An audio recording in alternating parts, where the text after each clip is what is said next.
বর্তমানে যুদ্ধের আবহের মধ্যেই গতকাল হরিরামপুর থানার অন্তর্গত বৈরাট্টা গ্রাম পঞ্চায়েতের মালিয়ানদিঘি এলাকার বড় বগুলাহার গ্রামের বয়স 29-এর এক যুবক মোহাম্মদ আরিফ সোশ্যাল মিডিয়ায় দেশ বিরোধী পোস্ট করার পর সেই পোস্টটি হরিরামপুর থানার পুলিশ প্রশাসনের নজরে আসে। বিষয়টি পুলিশ প্রশাসন তৎক্ষণাৎ সোশ্যাল মিডিয়ায় পোস্ট সামনে এনে অভিযুক্ত যুবক মোহাম্মদ আরিফকে গ্রেপ্তার করে। তারপর থেকেই প্রশাসনের তদারকি যথেষ্ট তৎপর হয়ে ওঠে। বর্তমান পরিস্থিতির পর্যালোচনা করার লক্ষ্যে হরিরামপুর থানা ও হরিরামপুর ব্লকের ব্যবস্থাপনায় এদিন হরিরামপুর ব্লক সমষ্টি উন্নয়ন আধিকারিকের আলোচনা কক্ষে আয়োজিত হলো একটি জরুরি পর্যালোচনা সভা।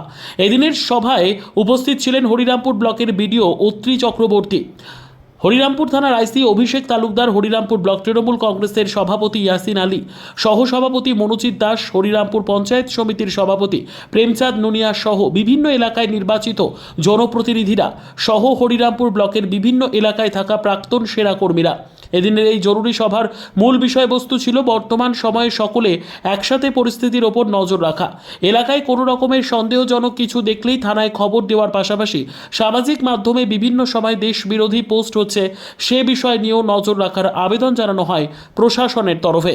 একটা জরুরি ভিত্তিতে আজকে একটা মিটিং থানার সাথে আলোচনা করে আমরা একটা মিটিং ডেকেছি।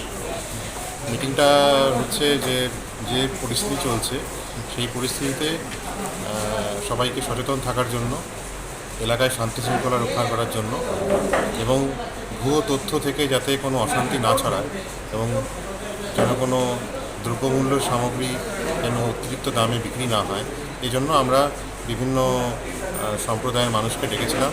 বিভিন্ন মানুষ যারা সেক্স সার্ভিসম্যান আছেন তাদেরকেও ডেকেছিলাম, প্লাস আমরা যারা আমাদের গ্রাসরুটে যারা রয়েছেন, পঞ্চায়েত সমিতির মেম্বার, গ্রাম পঞ্চায়েতের প্রধান আছেন এবং অন্যান্য যারা ডিগনিটারিজ আছেন তাদেরকে আমরা ডেকেছিলাম।